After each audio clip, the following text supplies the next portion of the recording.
Good morning to a brand new day. Time to learn and games to play. Learning things is so much fun. Learning is good for everyone.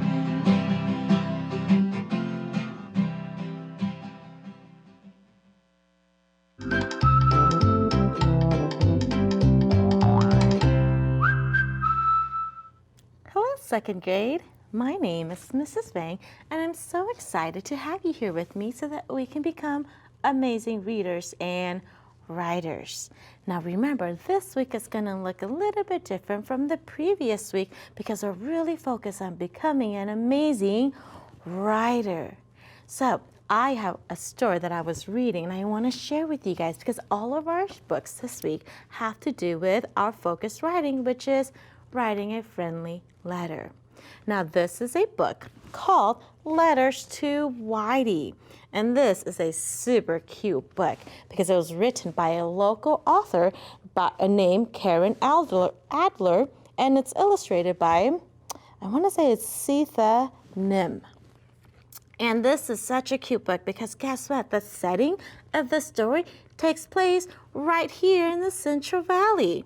This book takes place in a city called Oakhurst, which is really close to Fresno.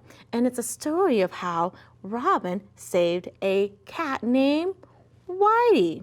And it's all the letters that Whitey writes back to Robin telling her about how she is. Isn't that cute? Because Robin is the one that saved the cat. And this is such a cute book, boys and girls. And I want you guys to see if you can try to find this book to read all the letters that Whitey wrote to Robin. So let's get started with our lesson today. Remember, this week is going to be a little bit different because some of your teachers might be on a review week, so we're going to be focusing on grammar and writing, and we're going to be focused on writing a friendly letter. So let's start with our grammar lesson. Now, yesterday we learned the different types of sentences, and we said there were 4 types of sentences. There were a statement, which is a telling sentence, and it just ends with a period, a question, and that ends with a question mark, and that's an asking sentence. You're asking something. We talked about a command, and a command just tells someone something, and we can either use a period or an exclamation mark depending on how the sentence is being told. And then the last sentence was an exclamation sentence, and that's a sentence with strong feelings, and with that one we use an exclamation point. Now today we're going to focus on a complete sentence because we know a sentence is a group of words that is a complete thought or ideas. So what makes a sentence complete? It has to have what we call a subject and a predicate. So the subject just tells who or what in my sentence. And in first grade, you might have learned it as the naming part. In second grade, we call it the subject. And a sentence also has to have a predicate, or what you learned in first grade, it was called an action part. Second grade and third and fourth and fifth, you'll learn that's what we call a predicate. And a predicate is did what or is what. So today, we're just going to focus on the subject. But remember, a complete sentence has to have what we call a subject and a predicate. So I always tell my boys and girls a little trick. We always say subject, predicate, make sure you can clap, and that makes a complete sentence. So today, you want to say that with me? Okay, ready? Subject, predicate, complete sentence. Good job. Today, we're just going to focus on the subject, and tomorrow we'll focus on the predicate because remember, you need both to make a complete sentence. Awesome job. Let's learn what a subject is. Like I said earlier, a subject is just the who or the what in my sentence. You have to have a subject or a naming part. So let's look at my sentence. Kara is tall. Say to yourself, who? Who was I talking about in this sentence? I was talking about Kira. And that's my subject because we were talking about her. She's my who. So I circled it because that's my subject. Now let's look at the second sentence. Sam plays outside. Ask yourself, who or what? And in this sentence, it's a who. Who am I talking about? You're right. I'm talking about Sam. So Sam is our subject. He's our naming part in this sentence. Good job, boys and girls. Let's try one last sentence. Ready? The trees are falling. Now say, who or what is in my sentence? And in this sentence, it's not a who because it's not a person. You're right, it's a what. So what is this sentence about? This sentence is about the trees. You have to circle the whole thing, the trees. And that is our subject. You're right, the trees is my subject. Good job, boys and girls. Tomorrow we'll learn what the predicate is. Awesome job. So let's go into our focus writing of the week.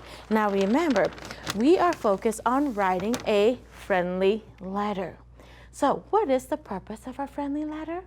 The purpose of a friendly letter, your reason for writing it, it's to say hello to a friend, to tell someone something interesting that has happened, to share a memory, or to say thank you for someone. And remember, you can have many of these purposes within your writing. Now, your features of a friendly letter. How do we know it's a friendly letter and not just a story? Well, a friendly letter has a greeting and a heading, or a heading and a greeting. Remember, that's the date and that's the dear. It uses a friendly tone. It shares ideas and events with friends and family, because those are who usually you're writing to. And it has a closing and a signature. And we call that the 5 parts of a body. Do you remember? It was the heading, greeting, the body, the closing, and the signature part. Because sharing the ideas and events with your friends and family, that's what we call the body of the letter, right? So yesterday, we also talked about a writing rubric. A rubric just tells you what your teacher is looking for in your writing. And we also looked at an expert model. Remember, we looked at Lee's writing? And we said Lee earned a score of a 4 because she had all of these traits in her writing. So this week, or today, we're gonna start with our writing a friendly letter. So today, we're going to start with the pre-write, and I'm going to pull this up closer and then I'll pull it aside. But boys and girls, this is the writing process. The writing process has different parts. We start with, whenever we write, we go through the writing process, and you have done this and you might not have even realized that you've done some of these. So we do a pre-write, and that's just to set up a purpose. We're going to brainstorm ideas, and then we're going to look at the rubric. And we already did that already. We looked at the rubric. The next step is the draft. That's where we write ideas into sentences and paragraph. It's also called a rough draft. And then you edit and revise. And this is when you usually edit and revise with your teacher or an adult. But revise just means you're reviewing and improving and making change in addition to your writing to make it better. Editing is just checking your spellings, your punctuation, your capitals, to make sure you have that all in your writing. And then the last part of the writing process is to publish. And that's writing the final copy of the corrected writing. And this is also when you can share your writing. So today we're going to focus on the pre-write of our letter.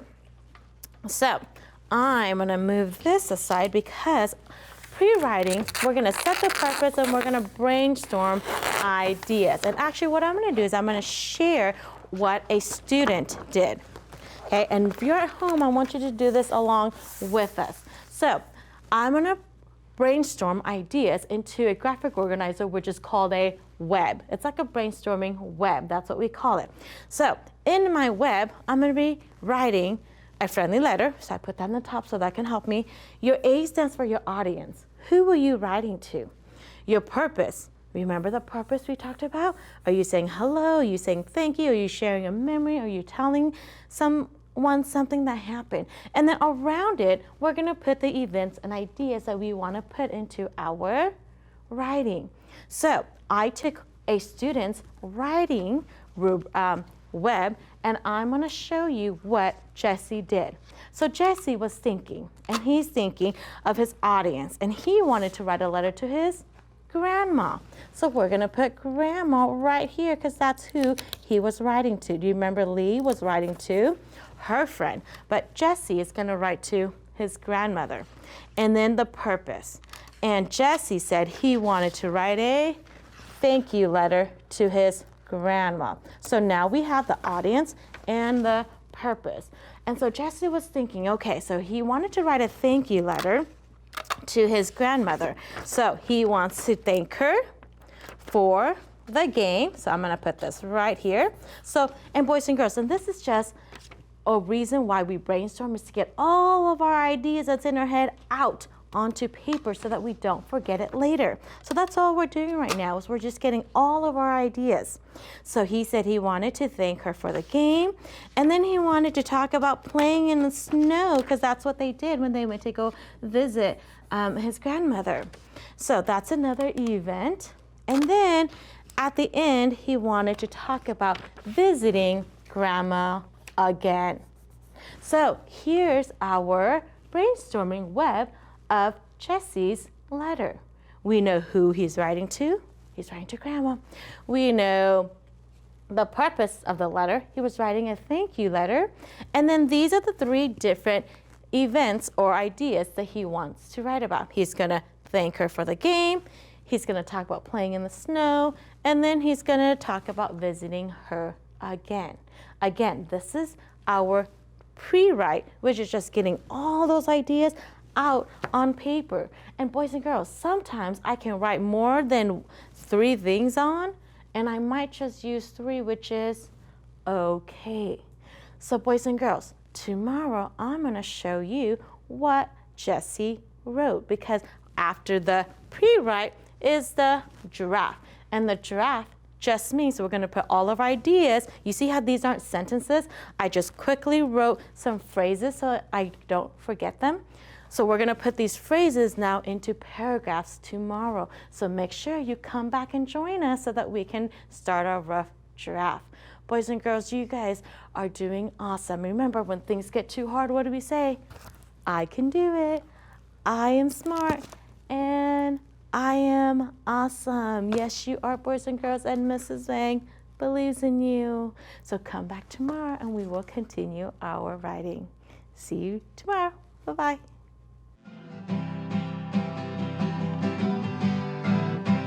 Good morning to a brand new day. Time to learn and games to play. Learning things is so much fun. Learning is good for everyone.